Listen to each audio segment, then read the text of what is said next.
Good morning, North America. Welcome to Church Talk TV. Lively talk about life, church, and church life. I'm your co-host, Dr. Bill Tenney-Britton, and I'm joined, as usual, by my co-host, Dr. Kris Tenney-Britton, and we're broadcasting from our studio in Columbia, Missouri, the heartland of America. Say good morning, Kris. Well, good morning, and welcome to Church Talk TV. Kris and Bill Tenney-Britton here today to talk about meetings and how we need to make meetings matter because, well, they often don't. Well, we know that we often start with the negatives, and sometimes people are like, you're just being too negative. But if you don't start with a negative and you don't know what the problems are, how do you have a solution? So I'm more of a start with a negative person. Yeah, and I agree with that, but we're not going to get mired up in the problems because, well, I said most people know what the problems are and that meetings are problematic, and he said, I don't think so. Some people are kind of addicted to and obsess on meetings, right? And churches have meetings for the sake of having meetings so often. And it's like they don't seem to learn that there's a need to not have meetings all the time. Or there isn't always a need to have meetings. That's and often, let's just start. It's because they schedule by calendar. We tend to schedule by calendar, not by need. And you're just going to say it. Our bylaws say, I got to meet every month. Hey, guess what? Your bylaws were written by you. You can change the bylaws. They're not the Bible. They're not Holy Writ. You can change them. If there's not a need to meet every month, stop meeting every month. Well, and usually bylaws, because they never anticipated email and whatnot, yeah, right? They don't tend to say you have to meet in the fellowship hall or the sanctuary or anything like that. So they could be by phone or by email. And by Zoom now. Right. And a lot of times we think we need a meeting because it's a place where we share information. But again, a lot of times that information is best shared by email or in person, or hey, in the lobby after worship. Hey guys, can I see you real quick? We need to have whatever going on. So information sharing is, don't have a meeting to share information. Share the information and move on. There also tend to be meetings in churches often are long on talk and short on action. They talk about it, but they don't make a decision sometimes because they don't actually have the authority to make the decision. The committee gets together, they talk about it, and they make a recommendation, then it goes to the board, and the board says no. Yeah. Or the board says, we need to look at this more. The ones who should be making the decisions are the ones that have the hands-on ministry. Those who are actually involved in the ministry, give them the authority. If you don't trust them to make a decision, then don't put them in leadership. I'm sorry, that's a whole other episode or two or three, so we're going to keep on moving. That's right, thank you, yeah. Another problems that we find with meetings are that there are too many participants when only a few are needed. And I think that's kind of what you're saying there, is that we feel like we have to have a board meeting to make decisions when only, it really is about a group. So, or we have 60 people on the board. Yeah, that's a little large. Okay. No board needs to be more than a dozen people. Yet another episode. All right. Okay, all right. And I'm going to just finish this out here. Thank you. Some meetings are more about micromanaging and a lay trust. So we feel like, and what we find are that those bylaws often are because there's a lack of trust that's underneath. And so we feel like everybody needs input, everybody needs to have a say. So everybody needs to be at that meeting. Again, other episodes, we're not going to go there, just to toss out some of those. Maybe you recognize your congregation if you've got some problems with meetings. There we are. So, hey, we have 6 solutions. So take notes. So number 1, only meet when a meeting is needed. So, here's the first thing is, when is a meeting needed? And a meeting is needed when you have to actually get together on phone or on Zoom or in person for some reason other than we're going to share information. Again, if you're only sharing information, you don't need to meet. Send out an email with the information, let people know. There's no need, unless there's a specific reason for meeting. Maybe there's a planning that needs to be done. Maybe there's delegation that needs to be done. And more often than not, a decision that needs to be made, that needs to have documented, motion and second and all that, which is, but whatever. That there's some reason that a decision has to be made, and therefore you need to get together. Sure, which really leads us into our second point. Have a real agenda. Know why you're meeting, have the agenda, and make sure that all the items on your agenda have stated outcomes. So it really is that thinking in advance. Why is this point necessary? What is it that we're working towards? So you have an agenda. And I like the idea actually of even writing down what the stated outcome is. We're going to have this discussion, and this is what we anticipate why we're having the discussion is because this for this outcome, anticipated outcome. This is a decision that needs to be made. It doesn't mean you don't say we want this decision passed, but a decision on this item needs to take place. This or that. Right, it's an outcome. So you have that. So the next one is, and this is a biggie, set a real time limit. Set a time. What time is it and how long is it going to be? And I have a friend who says he's the chair of the board of a church, and he says if it's over an hour, he leaves. He's the chair of the board. He says if there's no meeting that ever needs to go more than an hour. And so at an hour, if it's not done, he says, I'm finished. And he walks out, and I've seen him do it. Even in heated moments, it's like, no, 1 hour is enough. If you diddle around and didn't do, so set a real time limit and don't violate that time limit. Be faithful. Remember that everyone in there, except for maybe the pastor and some staff, are we hate this word, but volunteers. They have given of their time. They've given of, don't waste it. Don't violate it. Honor that time. People are given.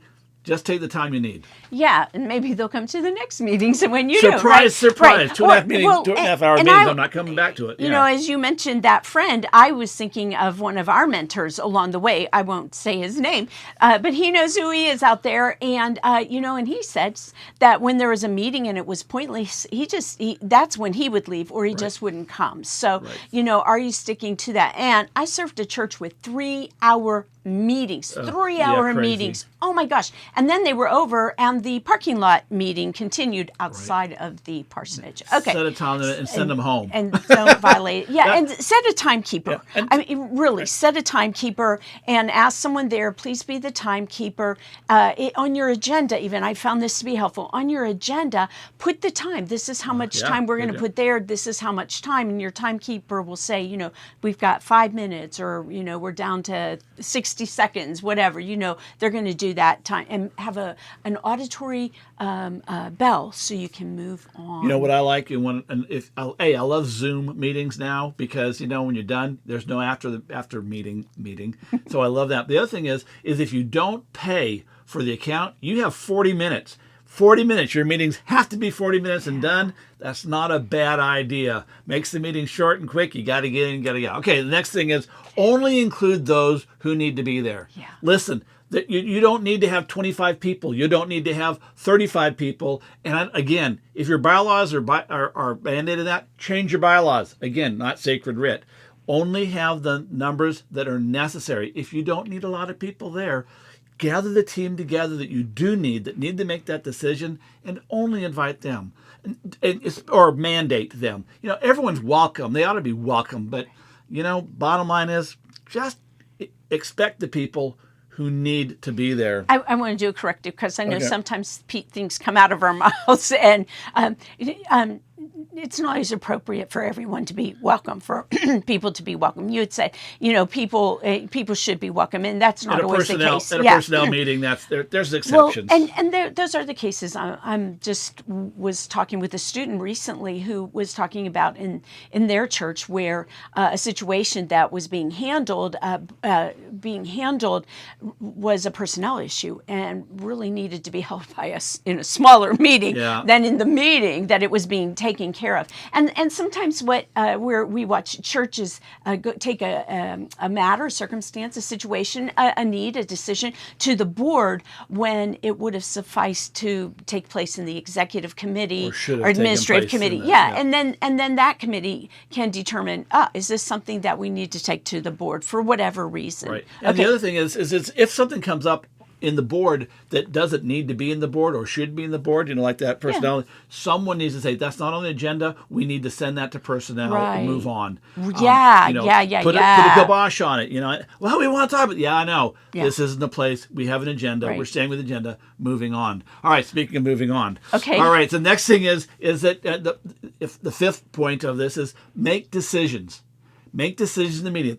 If you don't have to make decisions, you don't need a meeting. Right. Make your decisions, Yeah. but then assign responsible parties. Because so often we say, well, we're going to do thus and such is going to happen. Yeah, but who's going to do it? And nobody does it. And, then we doesn't get done. So make a decision, assign responsible parties. Right, and ask and make sure that as you're assigning, to whom are they accountable, right? Who do they return to, right? Hey, Bob wasn't here, so we gave him the job. Well, exactly. I mean, this used to be a standard structure in a lot of mainline congregations where all the different committees would meet before the big board meeting, and in their committees they would write down their notes and their action plans, and they would bring that in and they would present it before the board.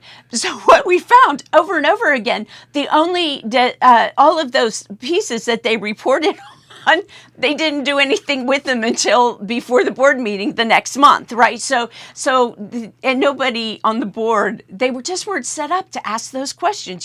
Who's going to do it, when, and how are you going to report back to us? And that's always any kind of decision. Who's going to report back and when, right? Okay. Exactly. Okay. So assign the responsible parties back and forth, and we're gonna. We've got an episode that's coming about planning events and event planning. So at that time, we'll say more about assigning and follow up and all that. Those are for events. Same thing though for meetings, and assign your people to whatever's going to be. Right, and we have a resource for that. Okay, I love this one. Do you want to say what it is? Go ahead. Seth Godin has a golden rule, you might call it, and that is when you're having a meeting and someone says, I'm not going to be there, I don't want to come or whatever, then they can be there in absentia in a way, but they don't have a vote or a voice. You have to be there and part of the meeting and have to be able to participate in the conversation, know what's going on in the conversation, to have a vote. Right. And so you and make if they sure. Don't want to come, go ahead. If they don't want to come, and they say, I'm not coming to the meeting, I'm intentionally not coming, I'm going to be in absentia, you get to count them. You get to count them towards your quorum. Oh, yeah, that's right. But they don't get a vote. They don't get a vote, and they don't get a voice. I like that vote. Yeah, that's a voice and vote. Okay. New word. Anyway, they don't get a vote. They don't get a voice. They don't get a vote. And you send them all the results of what happened. Right. But they have said intentionally, I'm not coming, and I have other plans, or I just don't want to come. And that's okay. It is okay, But we need to give people permission of that for that, right? But because so often our quorum says we have to have 2/3 or 3/4 or whatever. Sure. If they opt for absentia, you get to count them for your meeting. So your quorum can be there, even if they're physically not there. They're just saying, "I'm not going to vote. I'm okay with that." Which goes back to number 2 and the importance of having an agenda, because right. you send you send the agenda ahead, and you state the intended outcomes, right, or the options of the outcomes. So here's the other part, though. This is what I really like about the golden rule. Golden rule. It's called nullification. If at any time a person in that mean determines that you're off topic, that you have gone way overboard, that it's a pointless meeting. It's a pointless meeting, they can leave. But when one person leaves, the meeting ends. Right. It's not just they leave.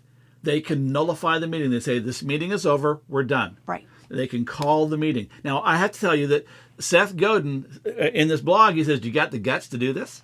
Do you have the guts to say, they don't have to come? That one's not so much gutsy. That one's just that's kind of common sense for me. But the other one is, do you have the guts to say, if our meeting is pointless, anyone there can call it and say, pointless meeting, we're done.